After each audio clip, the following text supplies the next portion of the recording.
Welcome to class 2 of the geometry. पिछले video में हमने बात करी थी कि किस तरह से हम ट्राइंगल्स को समझ सकते हैं। बेसिक बातें करी थी। हमने बताया था कि आपके पास जो पेरीमीटर होता है उससे आप कितने ट्राइंगल बना सकते हैं, ट्राइंगल की क्या प्रॉपर्टीज होती है, वो सब हमने डिस्कस किया था। आज हम बात करेंगे कि कितने ट्राइंगल बन सकते हैं यदि आपको दो साइड्स गिवन होती हैं, राइट। तो इंटीजर साइडेड ट्राइंगल की हम बात करेंगे और उससे रिलेटेड जितने भी कंसेप्ट है उस वीडियो में हम लोग सीखने वाले हैं।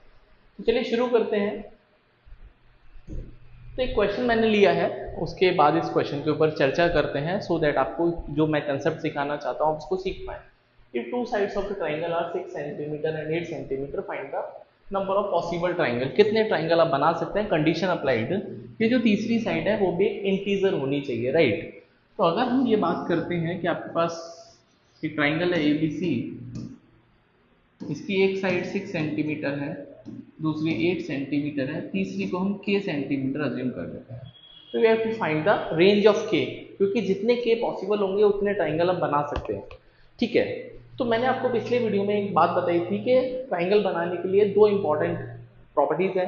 सम of any two side should be greater than third, और डिफरेंस जो है वो तीसरी से छोटा होना चाहिए। आप इस वीडियो का जो लिंक है आपको मिल जाएगा नीचे। तो अगर हम बाय द प्रॉपर्टी जाते हैं तो जो k की वैल्यू है वो छोटी होगी इनके सम से और बड़ी होगी इनके डिफरेंस से। तो आई कैन से जो k की वैल्यू है वो 14 से छोटी होगी और 2 से बड़ी होगी। डिफरेंस की जब हम बात करते हैं तो आपको पॉजिटिव वैल्यू लेनी है।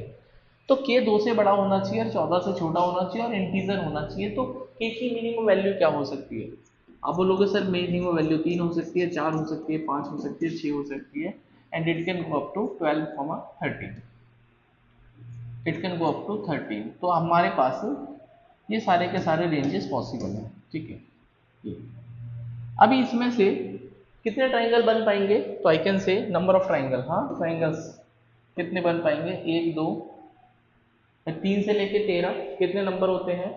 देखो आपको करना क्या है, अगर आपको कोई भी रेंज है जो नंबर बढ़ते जा रहे हैं, जैसे यहाँ पे एक का डिफरेंस है, तो कितने नंबर बनेंगे? तो 3 4 5 and it is saying 12 up to 13। But हमको नंबर 1 से गिनने की आदत है, तो 1 से गिनने की यदि आपको आदत है तो इसमें से 2 माइनस करना पड़ेगा। तो इसमें से भी 2 माइनस करना पड़ेगा, तो 1 से लेके 11। तो 1 से लेके 11 कितने ट्राइंगल हो गए? 11 ट्राइंगल्स पॉसिबल है। तो आई कैन से 11 ट्राइंगल्स आप बना सकते हैं, ठीक है। होपफुली ये बात आपको समझ में आई होगी कि 11 के 11 ट्राइंगल जो है वो इंटीजर साइड वाले होंगे, ठीक है। तो ये पहला क्वेश्चन आपको आंसर मिला होगा कि कितने ट्राइंगल हम बना सकते हैं यदि हमको दो इंटीजर साइड गिवन होते हैं। अब इसमें से समस्या ये है कि अगर एग्जामिनर ये पूछ ले आपसे कि जो ट्राइंगल्स आपने बनाए हैं उसमें से कितने ऑब्ट्यूज होंगे, कितने एक्यूट होंगे, कितने राइट ट्राइंगल होंगे, तो ये कैसे पता चलेगा? हाँ भाई आपने 11 ट्राइंगल तो बता दिए, बट 11 में से कितने ऑब्ट्यूज हैं ये कैसे हम डिसाइड करेंगे, ठीक है। तो आप इसका स्क्रीनशॉट ले सकते हैं। तो ये बड़ी इंपॉर्टेंट बात है ये डिसाइड करने के लिए, ठीक है। अच्छा, अब हम बात करते हैं कि कितने ट्राइंगल बनेंगे, कैसे पता चलेगा, कौन से टाइप के बनेंगे। तो k की जो वैल्यू आई थी वो 3 4 5 और 12 और 13, ठीक है। यहाँ तक k की वैल्यू आ चुकी थी। तो पिछले वीडियो में मैंने आपको ये भी बात बताई थी कि यदि आपको ये फाइंड आउट करना है कि कोई भी जो ट्राइंगल है ऑब्ट्यूज होगा या एक्यूट होगा, वो कैसे पता चलेगा। फिर से एक बार थोड़ा सा रिवीजन करा देता हूँ। अगर आपके पास 3 साइड्स हैं ABC, ध्यान रखना है कि अगर हमारे पास 3 साइड्स हैं ABC, C सबसे बड़ी साइड है, A सबसे छोटी साइड है, जनरल क्राइटेरिया यही होता है, लिखने का स्टैंडर्ड फॉर्मेट है। ये सबसे स्मॉलेस्ट है, सबसे बड़ी साइड है।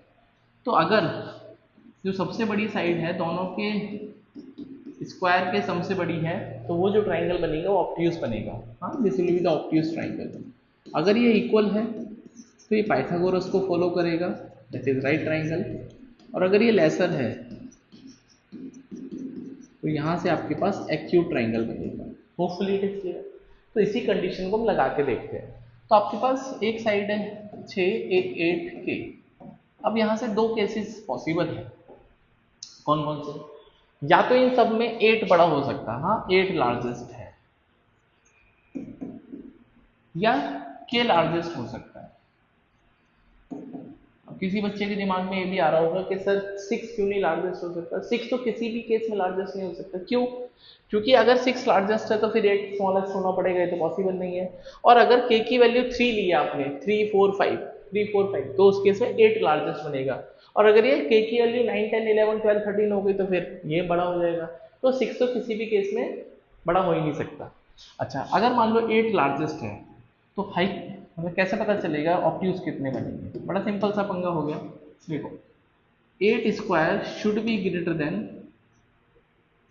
6 का स्क्वायर प्लस k का स्क्वायर। तो यहाँ से 64 माइनस का 36 के स्क्वायर, तो के स्क्वायर जो है वो 28 से कम होना चाहिए। तो के का स्क्वायर 28 से कम होना चाहिए। कौन कौन से नंबर्स हैं जो कि 28 से कम स्क्वायर बनाते हैं? 1, 2, 3, 4, 5 ना भाई। के की वैल्यू कितनी हो सकती है? 1, 2, 3, 4, 5। बट के की जो मिनिमम वैल्यू है वो तो 3 और 4, 5 ही है। तो हम यहाँ पे लिखेंगे 3, 4, 5। तो 3, 4, 5 वाले आपके ऑप्टिव्स बनेंगे। Hopefully it is clear. ठीक है, पहला केस पता चला। अच्छा, उसके बाद ऑप्टिव्स ट्राइंगल पता चल गया। इस वाले केस में अगर के सबसे लार्जेस्ट है, के सबसे लार्जेस्ट है तो K square greater than 6 square plus 8 square. तो यहाँ से के स्क्वायर की वैल्यू 100 से बड़ी आएगी। तो 100 से बड़ी कौन कौन से स्क्वायर्स आपके पास पॉसिबल है? सर बोलोगे 11, 12, 13। 10 नहीं लेंगे क्योंकि 10 का स्क्वायर 100 होता है, उससे बड़ा नंबर चाहिए तो 11 आपको लेना पड़ेगा। तो 11, 12 और 13। Hopefully it is clear.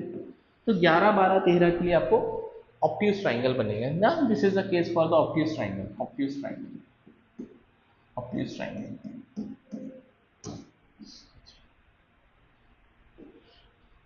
Obtuse बन गए। राइट एंगल ट्राइंगल बना के देखते हैं। इस वाले केस में आरटी, आरटी बोले तो राइट ट्राइंगल कितने बनेंगे? तो 8 square should be equals to 6 square plus K square. तो यहाँ से के स्क्वायर की वैल्यू कितनी आएगी? दैट इज 28 आएगी। तो के स्क्वायर 28 है तो ये इंटीजर नहीं मिलेगा, क्योंकि कोई भी नंबर का स्क्वायर इंटीजर का स्क्वायर 28 तो नहीं होता। या तो 5 का स्क्वायर 24 होता है, 6 का 36 होता है, बट 28 तो किसी का नहीं मिलता इंटीजर की मैं बात करूँ। तो इसका मतलब नो राइट ट्राइंगल। हाँ, नो राइट ट्राइंगल। रीजन आपको पता चला क्योंकि नो इंटीजर मिलेगा। थर्ड, एक्यूट कितने बनेंगे? हाँ, एक्यूट ट्राइंगल। तो एक्यूट के लिए 8 square should be less then 6 square plus K square. ठीक है,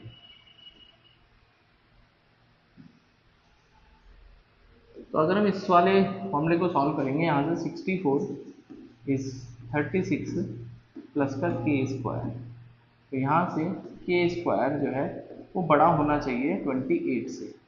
तो के स्क्वायर 28 से बड़ा होना चाहिए। हाँ, 28 से बड़ा होना चाहिए। तो 28 से बड़े कौन कौन से नंबर्स हैं? ठीक है, अब हम उसको नंबर लाइन पे प्लॉट करते हैं।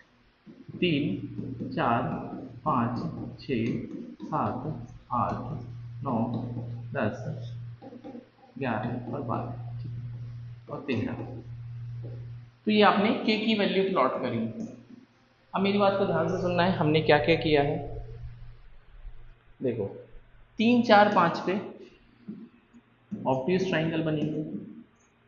3, 4, 5 पे ऑब्ट्यूज बनेगा। 11, 12, 13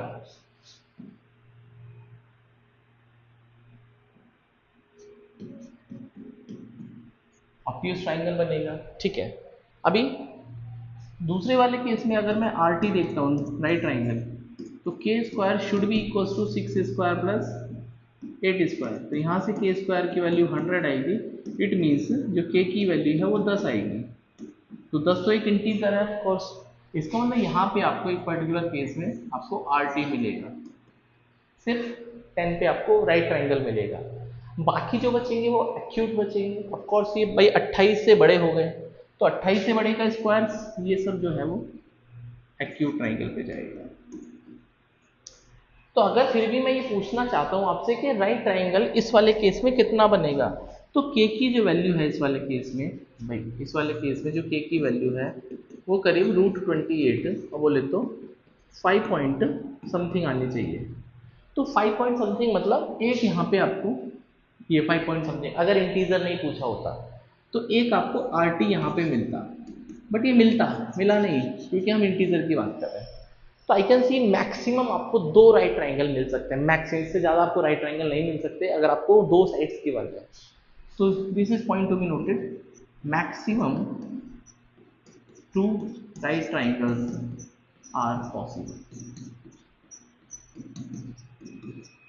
ठीक है, ये बड़ी इंपॉर्टेंट बात है। मैक्सिमम जरूरी नहीं है कि मिलेंगे ही मिलेंगे, दो मिल सकते हैं, 0 1 2, इसके अलावा कोई पॉसिबिलिटी नहीं है। तो ओटी ओटी कितने हो गए आपके पास? ओटी हो गए 3, 3 पर 3 6, एक्यूट हो गए 4, और आरटी हो गया कितना 1, और टोटल कितने हो गए 11 ट्राइंगल। तो यही मैंने आपको सिखाया था कि 11 ट्राइंगल मिलेंगे। होपफुली ये जो कंसेप्ट है को समझ में आया होगा, बट इसको करने का और कोई तरीका इजी है क्या सर? हमको तो बहुत कैलकुलेशन करना पड़ेगा। मैं आपको आसान तरीका बता देता हूँ, ठीक है? एक और तरीका है, बट ये बेसिक्स आपको बहुत अच्छे से आने चाहिए, ठीक है? अब देखो 6 8 और k, तो हम क्या करते हैं, डायरेक्टली एक्यूट फाइंड आउट कर सकते हैं, डायरेक्टली एक्यूट ट्राइंगल। डायरेक्टली कैसे? के square should be less than इन दोनों के सम का स्क्वायर और इनके डिफरेंस। जब भी हम डिफरेंस वर्ड बोलेंगे तो पॉजिटिव नंबर लेना है, नेगेटिव नहीं लेना। तो यहाँ पे 28 आएगा और यहाँ पे जो है ये आ रहा था 100। तो k का जो स्क्वायर है वो 28 और 100 से बीच में होना चाहिए, ऐसा ये बोलता है एक्यूट ट्राइंगल। तो k की वैल्यू आपके पास क्या क्या अवेलेबल थी? 3 4 5 6 11 12 और 13।